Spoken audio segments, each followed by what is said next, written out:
It's Fuck Yeah Friday. Fuck yeah! Get ready for some wins. Welcome to the Be It Till You See It podcast, where we talk about taking messy action, knowing that perfect is boring. I'm Lesley Logan, Pilates instructor and fitness business coach. I've trained thousands of people around the world, and the number one thing I see stopping people from achieving anything is self-doubt. My friends, action brings clarity, and it's the antidote to fear. Each week, my guests will bring bold, executable, intrinsic, and targeted steps that you can use to put yourself first and be it till you see it. It's a practice, not a perfect. Let's get started. Hi, Be It Babe. Welcome to your first FYF of November. We got a lot of Fridays in November, which is kind of cool. That means you have a lot of weekends, right? I want to also say these are all being recorded before any big event happened.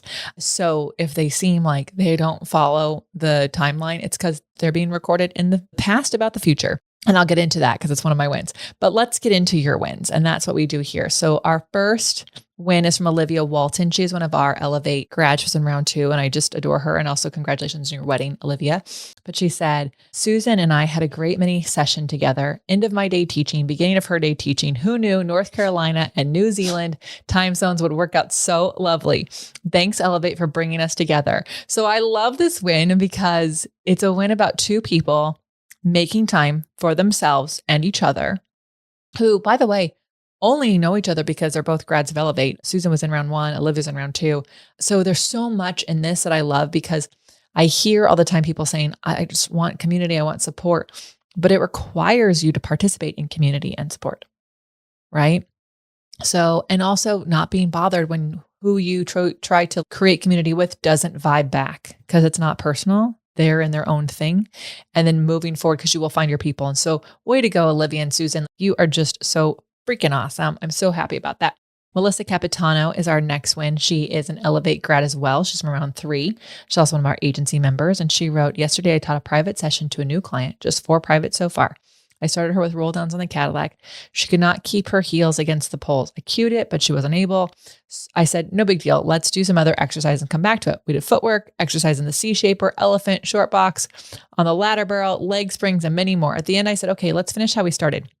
She was able to keep her heels on the poles. She said, how does it happen? I wanted to say it's because I'm amazing training and I'm now an amazing instructor who can see what your body needs and can pick exercises that teach it.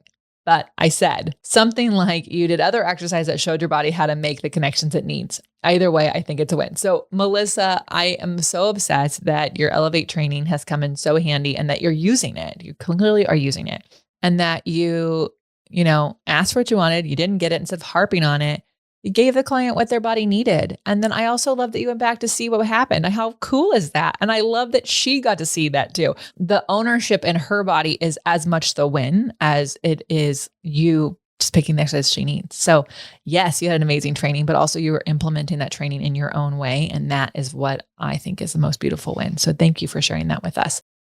All right, my win. One of the things that I've mentioned as a win before is just the team has been really good at helping me set myself up for success when it comes to these busy seasons.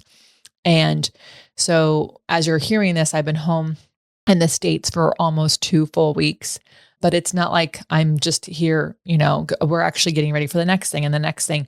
And so my team and I were able to really think things through so many months ago to go, okay, what has to happen in November? When would that normally happen in October? How can we make that happen in the summer? And so here I'm sitting with you and I am able to support all of the different parts of the business that I'm in charge of without going, oh my God, because one of the things that drives me crazy is when you're on vacation, worried about when you get back from vacation, how it's going to be. I've really been trying to practice being present. I'm an Aquarius, guys. It's so freaking hard. It's really, really hard. So that has been tremendous, has been a huge, huge win. It's just all the efforting in the past that's allowed me to be present in this present. The other win I want to just share is that this entire year I've been percolating on some major changes. And the win is that I'm not worried about those changes anymore. Doesn't mean that they're going to go smooth. Doesn't mean I've even implemented them. I'm not even sure when I'm going to do that.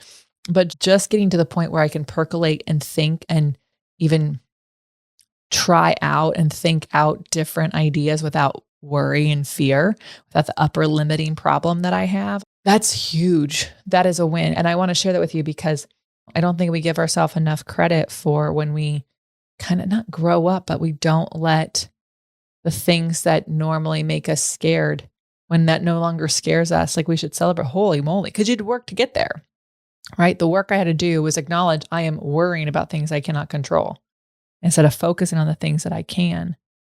And so by not having that worry, I've been able to really play out some of my wonders. What would happen if we do this? What if we do it like this?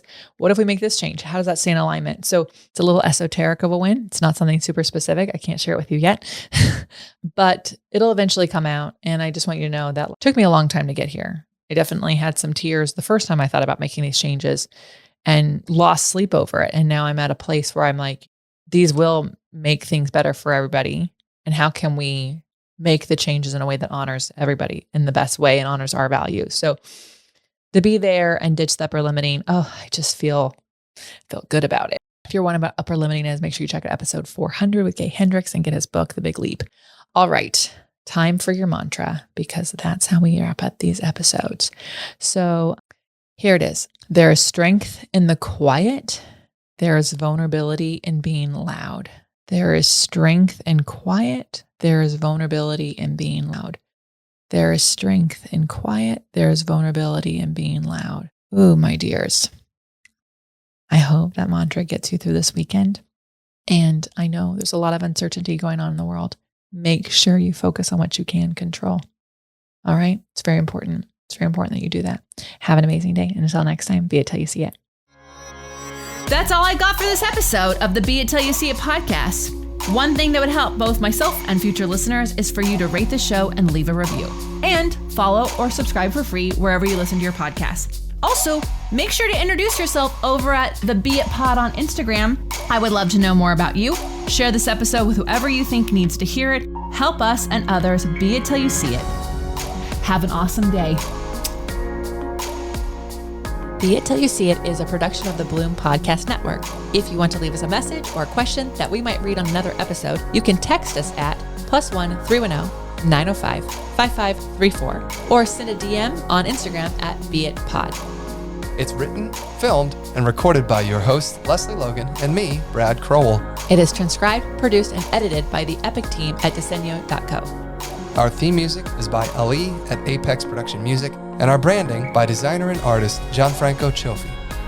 Special thanks to Melissa Solomon for creating our visuals. Also to Angelina Herrico for adding all of our content to our website. And finally, to Meredith Root for keeping us all on point and on time.